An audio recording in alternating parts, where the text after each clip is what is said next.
Good morning, students. Today we'll be studying solstice, equinox, shortest days, longest nights, 6 months darkness on North and South Pole, and all these mechanisms, all these occurrences are due to revolution of Earth around the Sun.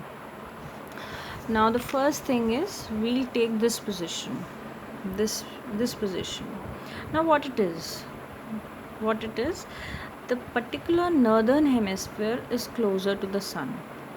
This means it is experiencing northern summer solstice. Now the word is solstice. Solstice का अर्थ यहाँ पे क्या है? जब सन की दूरी equator से हो, जब सन की दूरी इक्वेटर से होगी तो वो कहीं तो पास होगा, तो वो किसके पास है? वह नॉर्थ पोल के पास है और साउथ पोल से दूर है। जब वह नॉर्थ पोल के पास है तो वह नॉर्दर्न हेमिस्फेयर में समर लेकर आएगा और सदर्न हेमिस्फेयर में विंटर्स लेकर आएगा।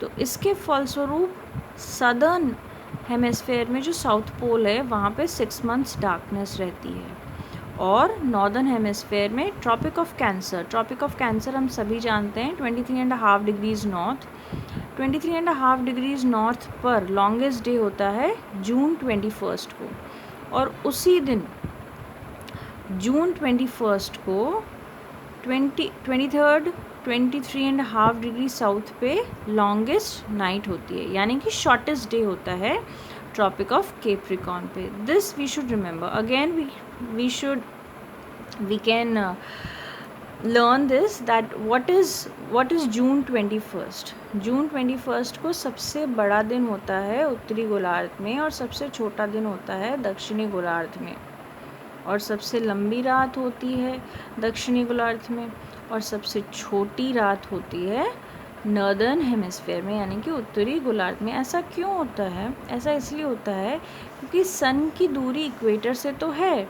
लेकिन वो किसके पास है? वह नॉर्दर्न हेमिस्फेयर के पास है. अर्थात नॉर्दर्न हेमिस्फेयर टिल्टेड हो रखा है, यानी कि अर्थ जो है, अर्थ का जो नॉर्दर्न हेमिस्फेयर है वो टिल्टेड है सन की तरफ.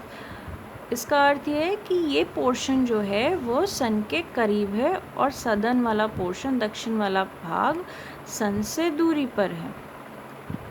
जैसे ही हम दूसरी तरफ चलते हैं, दूसरी तरफ चलने पर हम देखते हैं कि दिसंबर 22 को सूरज की रोशनी सीधी पड़ती है ट्रॉपिक ऑफ कैप्रिकॉर्न पे. इसका अर्थ ये है कि यहाँ पर ये इक्वेटर से दूर है, अर्थात सॉलिस्टिस तो है, लेकिन कौन सी सॉलिस्टिस है? समर सॉलिस्टिस है सदर्न हेमिस्फेयर में, और नॉर्दर्न हेमिस्फेयर में क्या है? Winter solstice. क्यों हुई ऐसा? क्योंकि नॉर्दर्न हेमिस्फेयर की उत्तरी गोलार्ध की दूरी बढ़ गई है सन से, और जब वो दूरी बढ़ जाती है तो उसको क्या बोलते हैं हम? सॉलिस्टिस.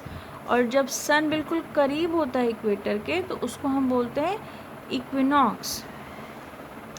इक्विनॉक्स कब अकर होता है? मार्च 21 को और सितंबर 23 को.